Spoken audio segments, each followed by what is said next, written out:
Welcome to an extra little video here on z-scores.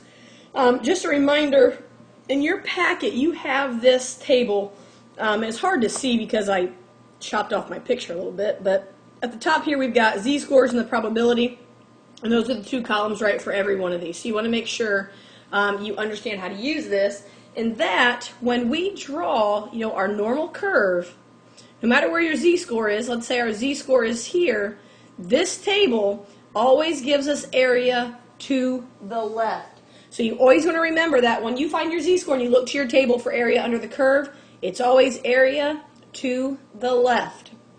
Okay, let's look at a couple of these problems. And at first we start with just some basic z-score items. So a normal distribution of test scores has a standard deviation of 5. So find the corresponding z-scores for each of the following. Now a test score that is 10 points above the mean. Okay, well, just kind of a little pictorial process here. We know that the mean has a z-score of 0, right? So these are z-scores here in orange. And for standard deviation, it's 5. So for every time you jump to the right, that's 5 points, but it's 1 in terms of z-score. So if I want to go 10 points above the mean, so every red hump is 5 points. So I would need 2 of them, because this is 5 points and this is 5 points. How many times did I hump? Twice, right? 1 hump, 2 hump. I guess that doesn't really sound so good. But because I want 2 to the right, my z-score would be 2, because it's 2 standard deviations above the mean.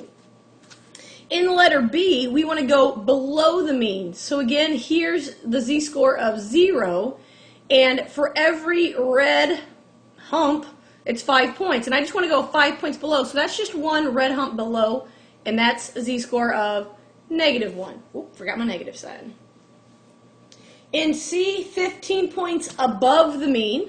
Well, 15 is 3 sets of 5, so I would go from 0, 1, 2, 3, right? 5, 10, 15, and that means my z-score is 3.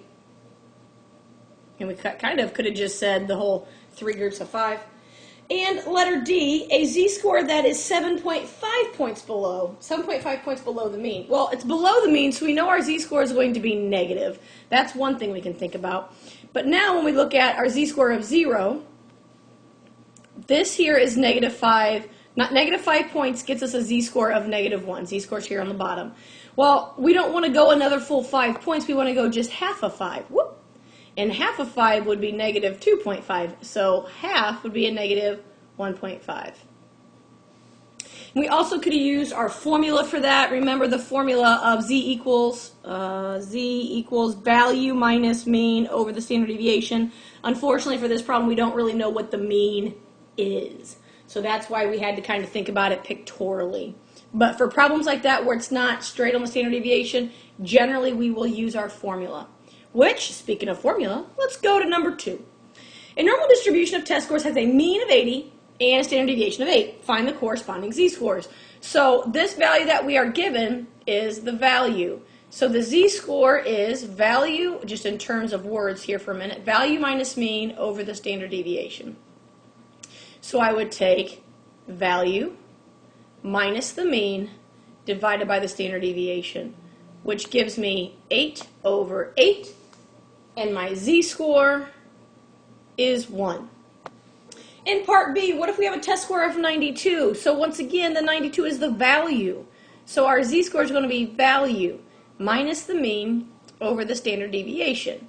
We always do the numerator first because it's order of operations, and 12 over 8 gives me a z-score of a positive 1.5. Notice it's positive because our value is greater than the mean. Letter C, 64 is our test score. All right, so 64 minus the mean divided by the standard deviation. And you know what? Always double check your mean and your standard deviation, because I totally wrote it down wrong when I was doing these on the paper, and whoa, radically wrong answers. So in this case, my z-score is -2 because I am 2 standard deviations below the mean. Letter D, we've got ourselves a 60. So 60 minus 80 over our standard deviation of 8. So -20 over 8. Again, 60 is less than the mean, so we know it's going to be negative. And I've got a z-score of -2.5. Now in letter E, what test score was earned if the z-score was -3? Okay, so the -3 tells us below the mean. And for each, for the z-score of -3, that means it's 3 standard deviations below the mean. And each standard deviation, if you recall, is 8. So 3 standard deviations is 24. So that means our value is 24 below the mean. It's below because it's negative. So if I take my mean of 80 and I subtract 24, I get an answer of 56. So the test score for a z-score of -3 is 56. And now, in number 3, we're going to use the z-score table to find the proportion under the normal curve. Now, the first thing you have to do for these problems, because of the table we are using, is round. Okay, so I want to focus first here on 1.42, and I'm going to give you whiplash to go back here. So we have to round to 1.4, because if you notice, I don't have 1.42 on my table. And so therefore, proportion from the mean to, and this question is from the mean to the z-score. Okay, so we have an area to the left of 0.9192. So let's go back to this. So the question says from the mean to the z-score. So if we draw this, because if you don't draw it, you might not have any idea what the heck I'm talking about. Okay, so we know the mean is here.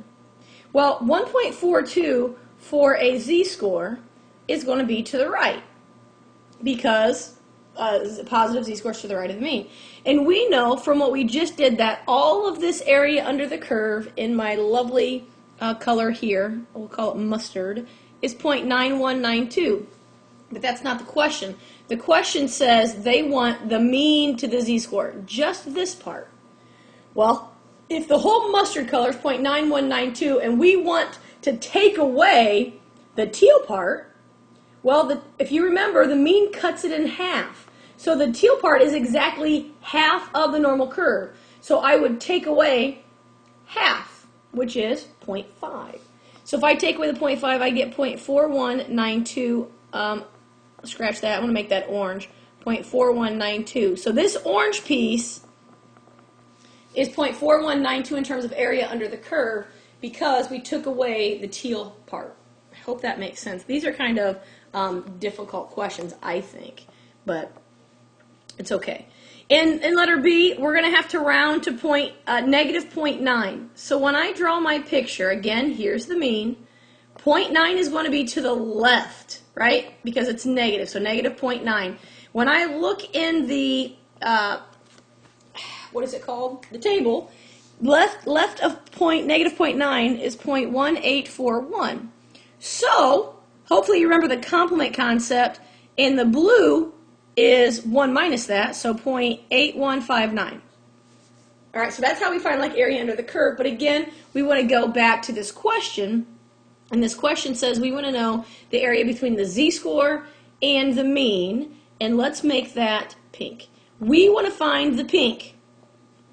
Well, if you look at all the blue, because the blue is from this orange line all the way over here, so if you take all the blue and again get rid of the half, right, because we don't need that half, so we would subtract the 0.5, and that leaves you with 0.3159, and that is the pink part. All right, so I'm going to maybe draw a little bit less here for this last one because I did not leave myself enough room, obviously. My normal curve with my mean in the middle, 2.72 is way over here. And we're going to have to round to 2.7. So in 2.7, the area to the right, which I will note in red, is 0.9965. And just for learning purposes, that means the area to the right is 0.0035, right? It's always important to remember left and right. But the problem says we want to know between the mean and the z-score. So I would take that whole red side, the 0.9965, and subtract the half, the green x. So if I subtract the 0.5, that will leave me with, I don't know, poopy color green, 0.4965 for that problem. Separate. All right, so those are interesting. I kind of like them. They're a little bit interesting. All right, number 4, we get into some actual application of z-scores. So the monthly utility bills for a city, we have a mean of 70, standard deviation of 9. In letter A, probability the utility bill was less than 79. Okay, so let's do our picture. The mean is 70, so that's going to be here. So we know that 79 will be to the right. And we want to know less than 79, so I need to know all of this. Well, I need a z-score. In case you haven't forgotten, you need a z-score in order to find probability. So I take z-score is value minus the mean over the standard deviation. 9 over 9 is 1. So my z-score is 1.